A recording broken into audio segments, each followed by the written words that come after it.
¿Quién es Dios? Queriendo conocer a Dios lo terminé ocultando, le puse ropa y abrigo, o capa y túnica, con toda esa terminología cristiana occidental, toda esa cultura que nos rodea. Veía a Dios tan cubierto y elegante y en realidad lo tenía que ver desnudo, tal cual es. Hoy sé que no busco un Dios más bueno, más loco, más grande, más humano, más piadoso, más justo, que desprecia las contradicciones y a los impíos, o que se parezca algo a mí o a quien sea. No, hoy quiero apreciar siquiera de lejos un Dios más real, tal cual es, y permitirme dejarme asombrar sin juzgar, sin esperar, y aún más fuerte, sin buscar mi salvación. Solo quiero saber quién es Dios, solo quiero saber quién eres. Por fin siento que camino sobre la verdad para ella y hacia ella. Nunca imaginé reestructurar la forma en la que veía a Dios, porque como sentía que ya sabía mucho sobre la Biblia y también algo de religión, pues he estado con cristianos, presbiterianos, mesiánicos, católicos, testigos de Jehová, etc.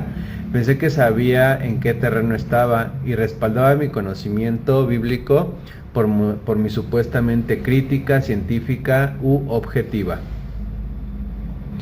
Me aparté del sentimiento de culpa e insuficiencia que sientes en la religión y hace un par de años que revolqué todo cuanto había entendido y dado por hecho y decidí configurarme y aceptar las evidencias que siempre han estado ahí. Ver todas las contradicciones bíblicas, estos relatos difíciles de aceptar, como que se haya detenido el sol, o que un hombre haya vivido 3 días dentro de un pez, y el más importante de todos, la resurrección histórica de Cristo. Para uno, este camino conduce a rechazar a Dios o a la Biblia, cuando le pones un poquito de sabor científico al asunto o le metes la lógica argumentativa actual, o incluso también no solo rechazar la Biblia, sino también cualquier tipo de manifestación religiosa, o si lo quieres ver así, también supersticiosa. Pero para mí no. A la religión nunca le he tomado mucha estima porque veo que Jesús peleó contra ella, así que no le doy mucho peso hoy en día. Para mí significó ver de otra manera la Biblia, realmente observar todas estas dificultades, contradicciones, etc. Entender los diferentes estilos literarios que en ella yacen, los diferentes autores que la construyeron, su idioma original, y por qué la escribieron de esa manera, dejando a un lado las explicaciones teológicas, respuestas culturales que ya venimos arrastrando desde hace muchos años, o frases típicas como es la voluntad de Dios, el Espíritu me ha dicho, si lees de estos 3 versículos podemos interpretar esto o aquello, la Trinidad es o no es, la divinidad de Jesús, qué pasa con ella, en fin, toda esta atmósfera en la que nacimos y existimos diariamente. El reto ahora, por lo menos es mi reto, es ver lo que realmente quisieron decir las personas que escribieron la Biblia, más allá de adjudicarle a Dios o al Jesús celestial cada pregunta difícil, o sacar versículos típicos con los que apagan tus ganas de saber. Incluso muchos de los que buscamos esta información y queremos compartirla con otras personas es difícil. Normalmente a mí me ha tocado que me han dicho: deja que Dios sepa algo, en lugar de impulsar tus ganas de querer saber, no importa. A veces también lo mencionan con: oh sí, pero entonces el Espíritu te tiene que ir guiando para que tú vayas a ir discerniendo qué es lo que sí, qué es lo que no. Y eliminamos esta parte en la que tenemos que investigar. ¿Acaso no leyeron cómo empieza el libro de Lucas?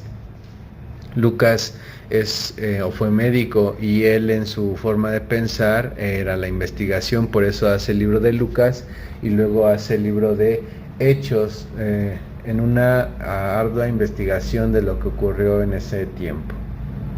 No apaguemos nuestras ganas de querer saber, de ninguna manera. No está mal saber. Según la Biblia, Dios no es un ser, un concepto fijo, sino cambiante, y lo sabemos por lo que hablan de Él, y no estoy hablando de un Dios personal que se manifiesta de forma diferente en cada uno de nosotros y busca una relación íntima con cada uno de nosotros, porque volvemos a lo mismo, es el mismo relato de toda la vida. Pero realmente, ¿qué enseña la Biblia? Recuerde que la pregunta es, ¿quién es Dios? Según la Biblia hebrea o Tanaj, Dios como Él o como Elohim. En los textos más antiguos como Génesis 1 se le llama Elohim, un término plural que etimológicamente emparenta con los dioses cananeos. Él, el padre de los dioses. No denota estrictamente monoteísmo, es más bien una concentración del poder divino en una figura dominante por encima de otros. Elohim. Lean Salmo 82, búsquenlo en su idioma original. Es natural que en los textos más antiguos se refleje una figura de Dios plural, pues el monoteísmo florece del politeísmo.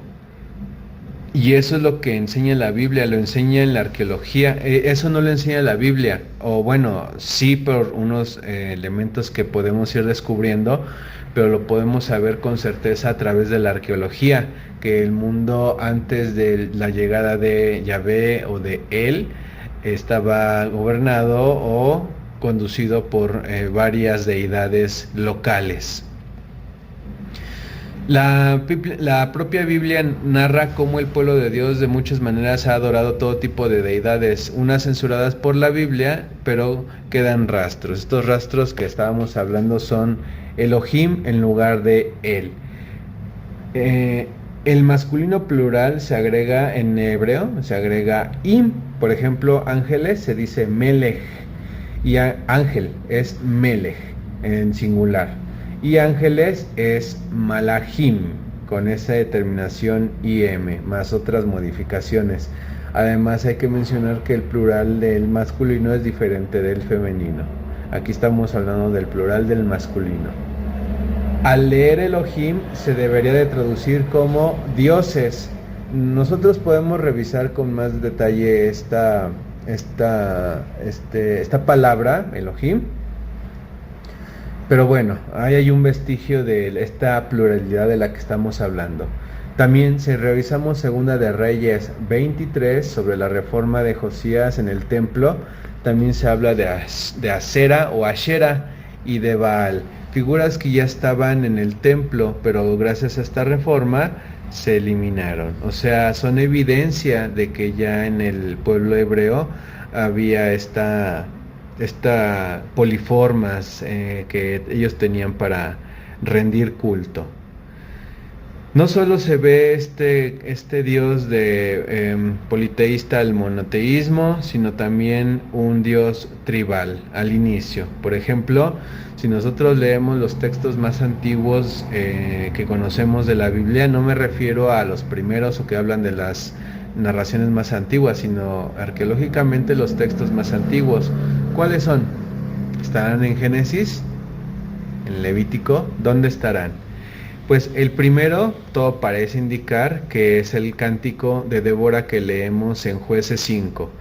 Este cántico habla de un dios guerrero de tormentas, muy similar a Baal en los cananeos. También en Éxodo 15 se presenta a Yahvé Sebaot, o Yahvé de los ejércitos, protector de Israel y destructor de los enemigos. Esto de que en los textos antiguos sean cánticos, porque ambos, tanto Jueces 5 como Éxodo 15 son cánticos, tiene mucho sentido que sean los más viejos, porque ¿cómo se difunde un mensaje? Recordemos que en ese tiempo en los hebreos no había tanto la fuerza de lenguaje por escrito como en Egipto o en Mesopotamia. Por eso las herramientas más fáciles para ellos fueron las narraciones, que después convirtieron en canciones.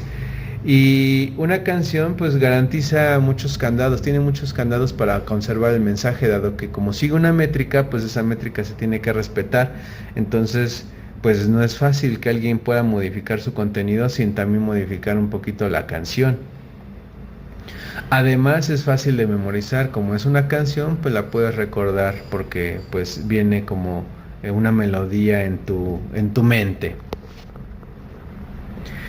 En esta época arcaica es natural que los cantos sean de guerra y de fuerza, siendo Yahvé un guerrero tribal. Por eso tratan de eso y por eso son antiguos y por eso todo tiene coherencia en este Dios como un guerrero tribal. También en ese tiempo a Dios se le atribuye que es territorial y vinculado al desierto.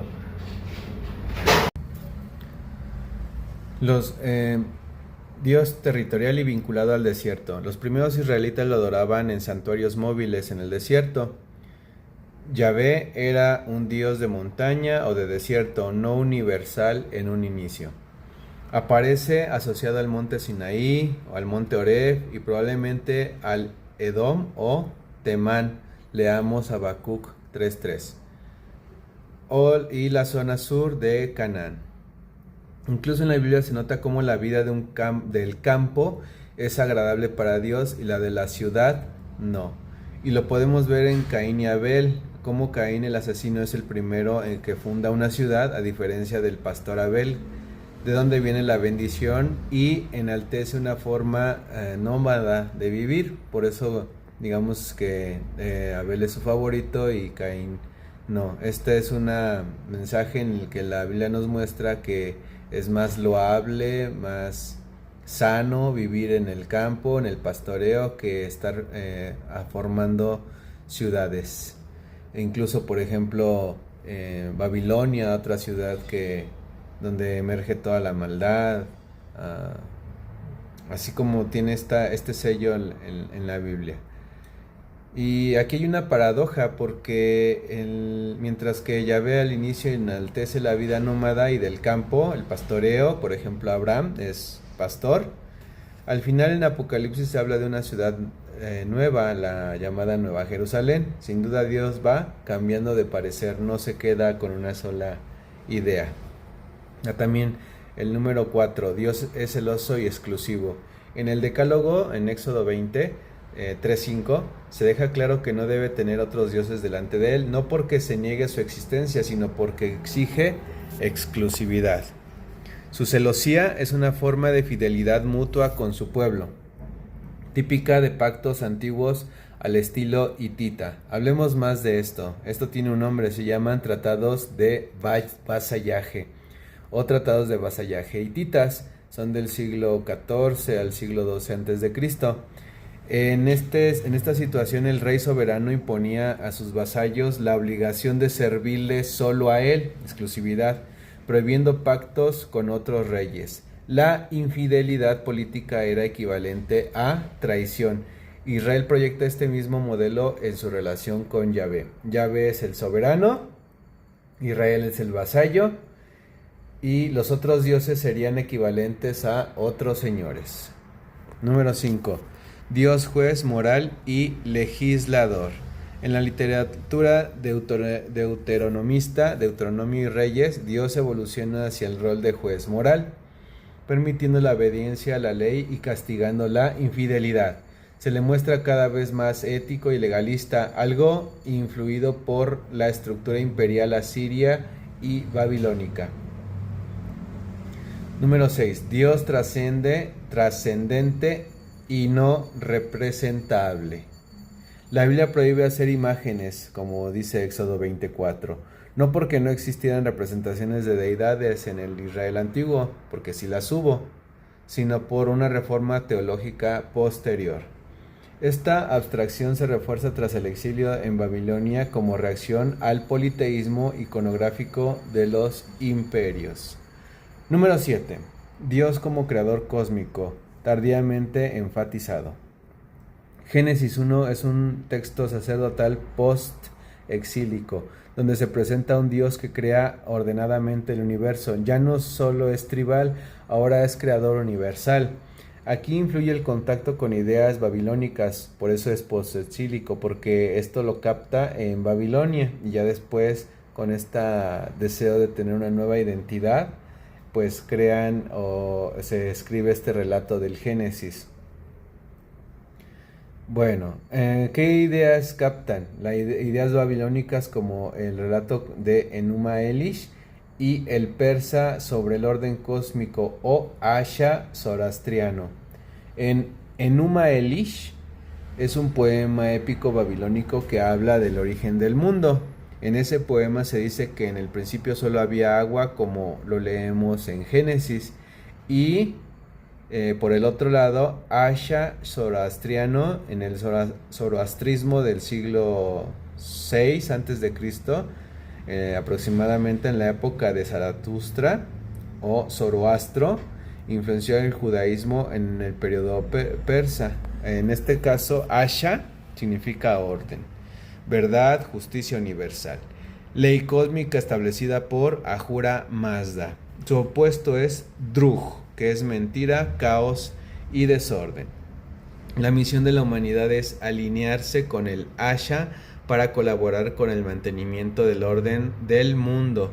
El cosmos es un campo de batalla moral entre el orden de Ahura Mazda y el caos de Angra Mainyu. Aquí está esta dualidad zoroastriana. En Génesis, ¿qué vemos? El Dios de Israel ordena el mundo en una secuencia perfecta, separando luz con tinieblas, aguas del cielo, mar de la tierra. La creación es buena, equivalente moral a ajustada al Asha. Implica que el mundo fue diseñado con un orden moral y natural, no arbitrario. 7. Finalmente, el helenismo abre la puerta a una visión más filosófica y abstracta de Dios como mente cósmica, como se ve en Filón de Alejandría y en Juan 1:1. Acuérdense que también el libro de Juan, el Evangelio de Juan, es el más teológico, más abstracto. Bueno, ¿qué hemos dicho? Que hay diferentes etapas. En la etapa tribal, Dios se ve como un guerrero del desierto y sus rasgos principales: protector, celoso, poderoso, etc. Monárquico, con Samuel y Reyes, es un rey, juez moral, es un legislador justo, benefactor nacional, etc. Exílica, Dios único y universal, soberano absoluto, sin imagen y creador. Y post-exílica, sabio cósmico. Veamos cómo la figura y persona de Dios se va sofisticando de ser un guerrero, luego un rey, luego creador del orden y al final el sabio cósmico. Esto suena más a la evolución de un pueblo, porque es el pueblo hebreo quien le da toda esta estructura a la figura de Dios. Según Jesús, ¿cómo es Dios? En la época de Jesús, que es el siglo I, el judaísmo no era monolítico, existían varias corrientes. Por ejemplo, fariseos. Ellos tenían énfasis en la Torá oral y la santidad legal. Esenios, grupo apocalíptico que veía al mundo como corrompido. Celotes, visión de Dios como libertador militar. El Dios predominantemente era rey, legislador y juez, tal como se entendía desde Deuteronomio.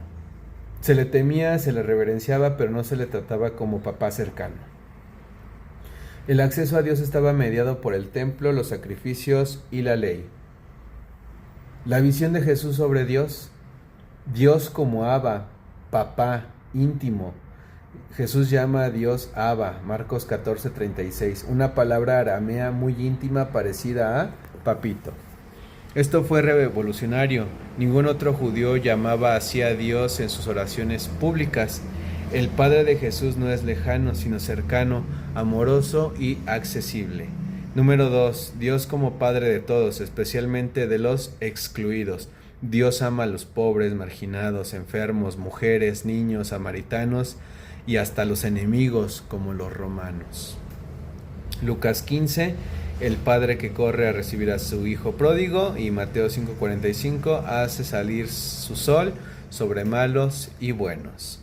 Número 3. El reino de Dios ya presente. Jesús no solo espera que Dios actúe al final de los tiempos como los fariseos o esenios, Él proclama que el reino ya ha irrumpido en su presencia. Lucas 17:21.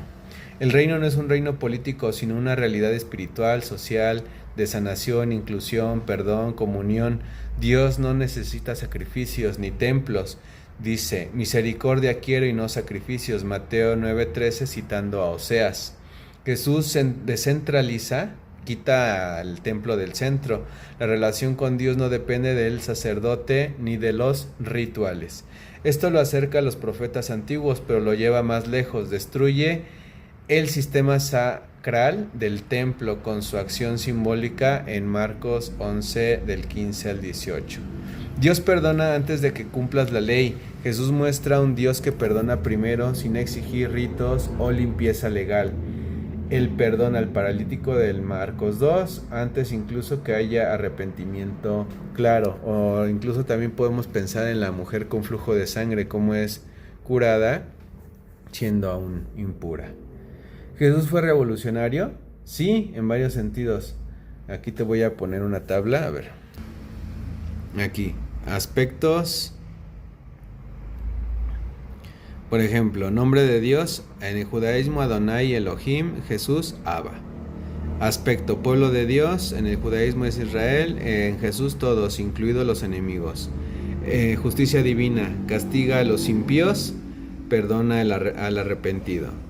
Rol de la ley, centro en la relación con Dios, es subordinada al amor y el perdón. Espera del reino, futuro apocalíptico en el judaísmo y en Jesús ya está aquí. Conclusión. Jesús reinterpreta al Dios desde una lógica de gracia y compasión en lugar de legalismo y separación. No rompe completamente con el Dios de Israel, sino que lo radicaliza y lo humaniza. Influencias y novedades. Profetas como Oseas, Miqueas e Isaías ya anticipaban la crítica de los sacrificios, pero Jesús encarna esa crítica en su práctica diaria, haciendo del amor al prójimo el verdadero culto. Su experiencia personal de Dios como Abba marca una diferencia radical en el modo de relación con lo divino. Es un juego intenso entre la interpretación que le dan los diferentes autores sobre la figura de Dios, al mismo tiempo que hay una mezcla con los pueblos vecinos, lo que genera un Dios dinámico que va desde su pluralidad, el politeísmo, hasta la forma en que le damos nosotros hoy en día en las diferentes ramas que podemos encontrar en el mundo. Una reflexión final. Sí, Jesús revolucionó la imagen de Dios, no al nivel ontológico, o sea, Dios sigue siendo uno, creador y juez, sino en la forma en la que nos relacionamos con Él. De siervo a hijo, de temor a confianza, de exclusión a comunión. Hasta luego.